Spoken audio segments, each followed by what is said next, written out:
E uma notícia muito boa é que Cuba está balançando e vai balançar também Luiz Inácio Lula da Silva e sua turma do Foro de São Paulo. Que beleza, que maravilha. Viva Marco Rubio! No Brasil, a gente não vive mais o império das leis, a gente vive o império dos homens. Então, o Valdemar pode, na cabeça do Dino, estar confessando. Vocês entendem onde a gente está? Fala pessoal, sejam muito bem-vindos. O meu nome é Bruno, começando mais um giro de notícias. Mas antes eu peço que você se inscreva no canal, deixe o seu like, compartilhe o vídeo e ajude esse conteúdo a chegar a mais pessoas. Bora para o vídeo!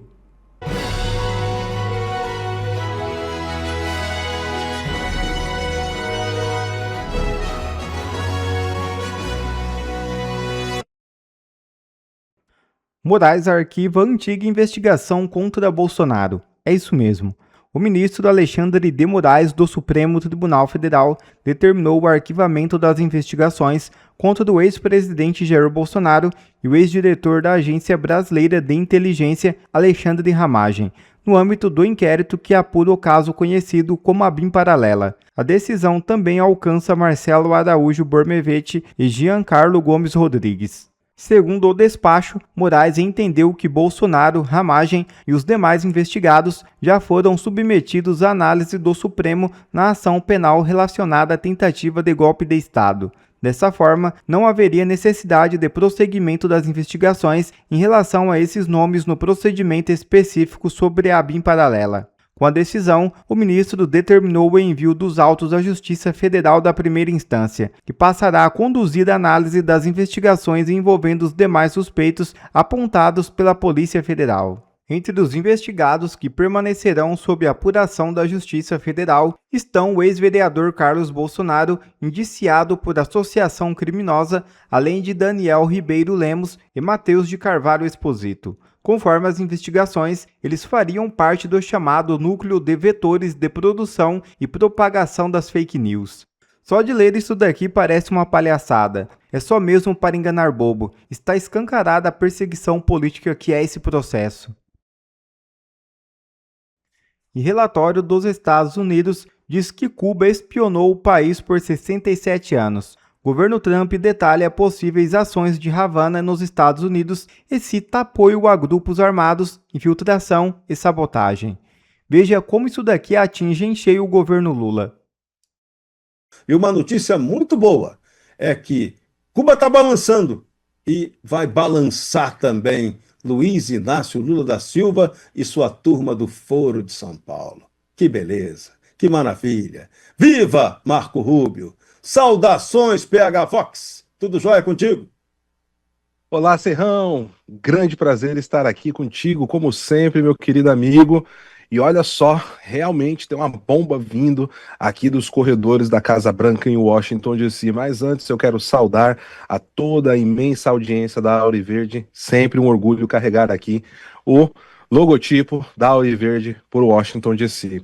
Serrão, olha só, meu caro, o que aconteceu hoje, logo nas primeiras horas da manhã.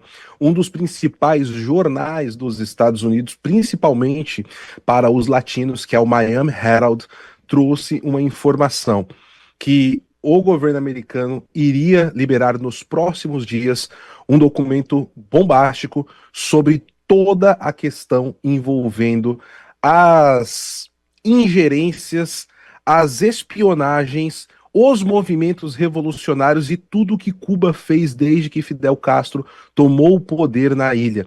E isso agitou, né, obviamente, todo o cenário aqui nos Estados Unidos, e algumas horas depois, nem foram dias, o secretário de Estado Marco Rubio, em pessoas, liberou o documento. E ele liberou esse documento com a seguinte... Nossa, perdão, meus amigos, aqui veio o espirro, não deu para segurar, que isso, vamos lá. O secretário de Estado Marco Rubio colocou aqui em pessoa: há mais de 6 décadas, o regime cubano tem sido o principal patrocinador do esquerdismo radical e do terceiro-mundismo nos Estados Unidos. O Departamento de Estado está expondo a história completa da espionagem e subversão cubana no país. E aí, obviamente, né, esse documento, eu estou já começando todo o trabalho de destrinchá-lo, né, tem muita coisa, mas já fiz algumas anotações breves aqui, e o documento chama-se Cuba, a capital do comunismo do século XXI. Tem 100 páginas e apresenta uma tese central bastante contundente, Serrão. O regime cubano não deve ser entendido apenas como uma ditadura empobrecida ou como uma ameaça militar limitada, mas como o centro de uma operação permanente de espionagem, influência política, subversão ideológica e apoio a movimentos revolucionários contra os Estados Unidos da América. E segundo esse documento, Serrão, essa estratégia começa lá com o Fidel Castro e sobreviveu ao fim da União Soviética e atualmente conecta. Agora, olha que interessante todos os pontos que a gente vem conversando aqui no Brasil, o que falamos sobre Foro de São Paulo, crime organizado, PCC, Comando Vermelho, influência russa, iraniana, chinesa. Olha só o que tá. Isso aqui é só o enunciado, Serrão. Tudo junto e misturado, né? Que isso é que é importante, que às vezes as pessoas não percebem, né, a interligação entre todos esses fatos. Daqui a pouco a gente vai falar da guerra lá do Irã. O Irã supostamente está bombardeando o Oriente Médio graças ao dinheiro que ele recebe dos esquemas do Foro de São Paulo. Tem que contar isso, senão o pessoal não entende o jogo. Mas vamos lá, PH, detona aí. Vamos lá, ó. O que o regime cubano conecta atualmente, segundo o relatório aqui de Marco Rubio.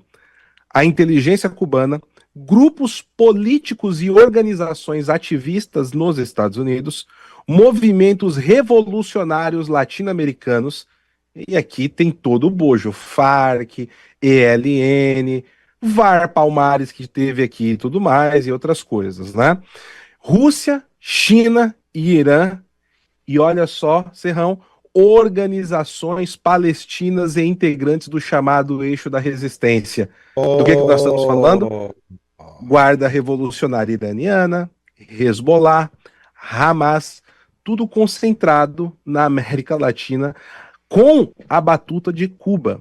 E aí, meu caro, tem um ponto aqui.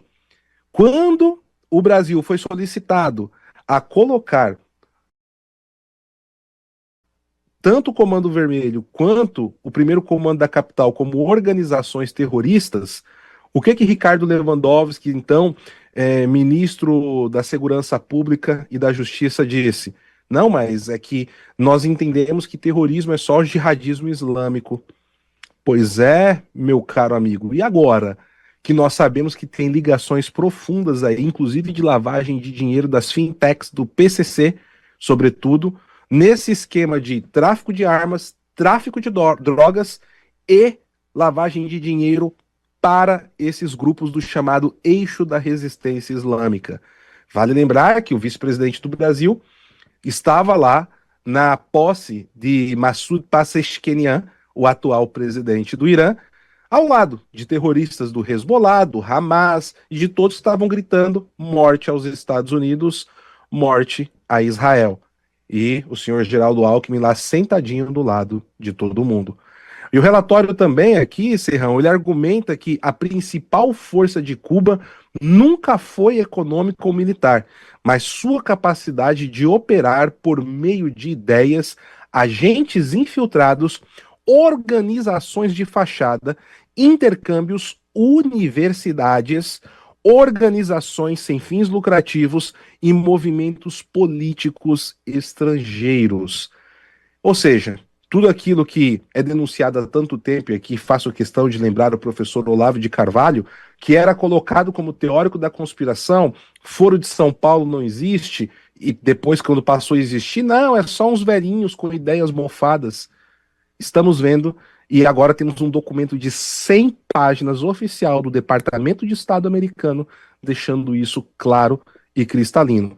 Tem partes que envolvem o Brasil, Serrão. Quando você quiser, me peça que eu já A falo gente vai dar, mas você tocou num ponto muito importante que a gente tem que fazer o resgate histórico, né? A gente tem que lembrar de pessoas como Olavo de Carvalho, como o professor Graça Wagner, como a Graça Salgueiro, que escreveram obras explicando a natureza do Foro de São Paulo e seu verdadeiro significado a partir da atuação cubana, que nunca foi a ilhazinha da fantasia inocente do comunismo. Eles tinham um planejamento estratégico para ampliar o comunismo na América Latina, né? A partir da experiência falida no leste europeu, eles criaram o Foro de São Paulo. O Foro de São Paulo foi fundado com Fidel Castro e Lula da Silva em 1990 aqui em São Paulo, exatamente para dar esse reforço de implantar o comunismo na América Latina. E quase conseguiram, hein?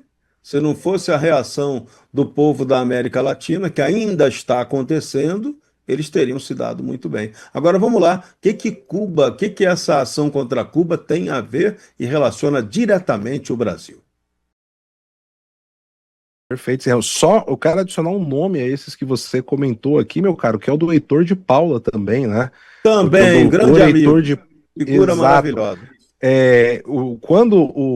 Fazendo esse resgate histórico, no meu livro eu faço questão de citar também o Dr. Graça Wagner, porque ele foi a pessoa que descobriu a existência do Foro de São Paulo no Brasil em 1994. Foi assim, ele era uma pessoa que era um advogado muito respeitado, tinha entrada em jornais, escrevia em jornais, ia em programas de televisão. Quando ele começou a denunciar o Foro de São Paulo, simplesmente destruíram a reputação dele e ele não desistiu.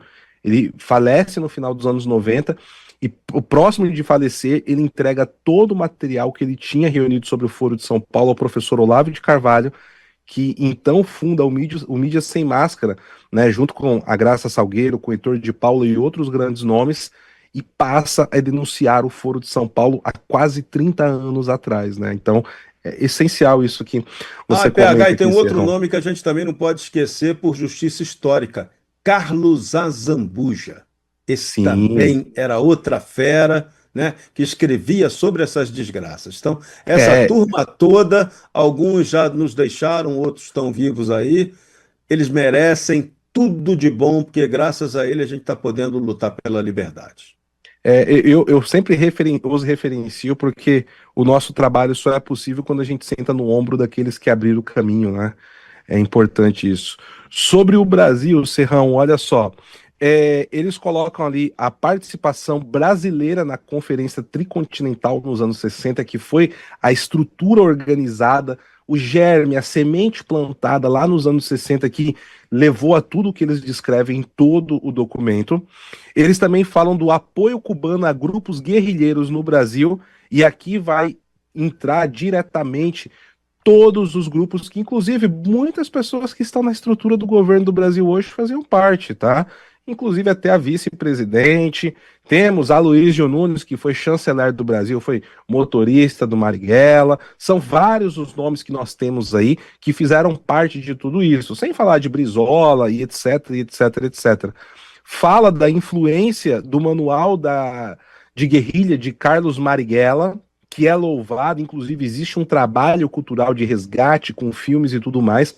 Então, tudo isso é citado como ferramenta de subversão, e porque assim, os americanos não entendem, mas isso aconteceu 20, 30 anos atrás? Não, mas eles entendem que tudo leva ao ponto que está hoje, faz parte da mesma trilha, tá?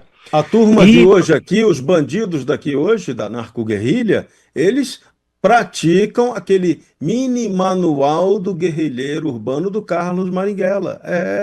Então não é brinquedo não, PH. Pois é. E Serrão, para pontos atuais, eles falam do ativista Tiago Ávila, tá? E uma mobilização internacional em apoio a Cuba. Ele é aquele brasileiro da flotilha da Greta Thunberg, né? Que quando prenderam, os israelenses prenderam o pessoal da flotilha, não algemaram. E ele, quando vê a câmera, ele coloca a mão para trás, finge que está algemado para chamar a atenção das câmeras do mundo, né? É esse brasileiro aí. Então são vários os pontos, só que tem um ponto determinante aqui, que esse A gente não pode esquecer, é um documento de Estado dos Estados Unidos da América. Então, a questão do governo atual do Brasil estar intimamente ligado, pode ser que o Departamento de Estado não publicou tudo para evitar um choque, uma guerra diplomática ainda maior do que já está existindo com o governo brasileiro. Porque se eles têm todos esses dados, eles têm muito mais que não foram publicados, não foi publicado aí, Serrão. Mas isso.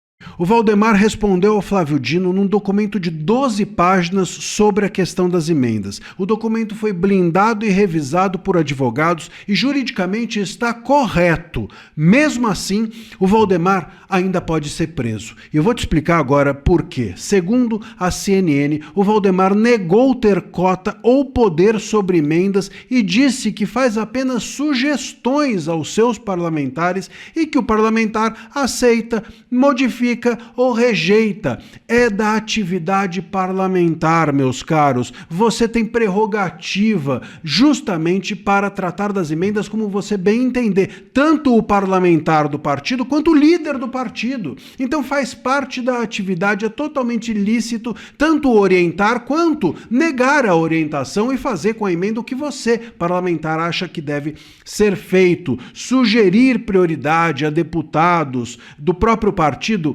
da sua base é uma atividade parlamentar lícita, normal, corriqueira, não é crime. O crime é você sugerir para poder desviar. E o próprio Flávio Dino até agora não encontrou nenhum desvio. Na própria decisão dele, ele disse que é cedo para tratar do desvio. Bom, então qual é o problema? O problema é que simplesmente até agora o Flávio Dino já determinou, mesmo considerando cedo, mesmo não vendo nenhum desvio, já mandou bloquear 119 milhões das contas dos bens do Valdemar. Ou seja, na cabeça do Dino, e apenas na cabeça do Dino, não é só desvio que é ilícito. A possibilidade de orientar emendas parlamentares, de sugerir emendas parlamentares, na cabeça do Dino, volto a dizer, já é um possível ilícito. O Dino está errado, mas ele é o juiz, ele que tem a caneta. E é preciso que se entenda isso. No Brasil, a gente não vive mais o império das leis, a gente vive o império dos homens. Então, o Valdemar pode, na cabeça do Dino, estar confessando. Vocês entendem onde a gente está? E compreendem o lugar que nós estamos? Pode ser que na cabeça do Dino tenha havido uma confissão por parte do Valdemar no momento em que ele disse que ele não desviou e que faz parte do trabalho dele orientar e que ele orientou. Se o Dino achar que orientar já é crime, opa, Valdemar confessou. Percebam onde que a coisa está. Pode ser que a resposta do Valdemar tenha sido uma resposta de boa-fé a uma armadilha preparada pelo Dino para interferir dentro do PL, porque uma prisão, por exemplo, do Valdemar pode sim ser desastrosa para esse momento de pré-campanha do Flávio Bolsonaro. O Valdemar é o líder do partido, do PL. Imagina só você ter o seu líder preso, se isso não impacta e não influencia nas costuras que você, pré-candidato à presidência, está fazendo, nos apoios que você, pré-candidato, pode estar buscando, sobretudo apoios do Centrão, que sabe-se muito bem, hoje o Centrão é essencial para que uma candidatura tenha fôlego. Ah, mas eu quero um candidato que vá sem o Centrão. Só que é o seguinte, não existe nenhuma candidatura capaz de chegar à presidência que não tenha algum tipo de apoio do Centrão. Acordo, como eu sempre digo, acordo você faz com quem pensa diferente. Você não faz acordo com quem pensa igual. Quem pensa igual já pensa igual e acabou. Então é necessário fazer acordo, costura, e isso pode atrapalhar e muito se o Valdemar for preso. Portanto, meus caros, pode ser que o Dino tenha preparado, repito, uma armadilha e que o Valdemar, até de boa fé, tenha caído. Vamos aguardar o que o Dino vai fazer com essa informação prestada pelo Valdemar. Fica aqui no canal, que aqui você sempre descobre o que está por trás da notícia. Você não é só informado, você é informado do que está por trás da notícia, de qual é a intenção da notícia. Por isso você deixa o seu comentário dizendo o que você acha que vai acontecer e se inscreva no canal. Obrigado a você que assistiu esse vídeo até aqui. Deixe o seu comentário e não se esqueça de se inscrever no canal e deixar o seu like. Até a próxima!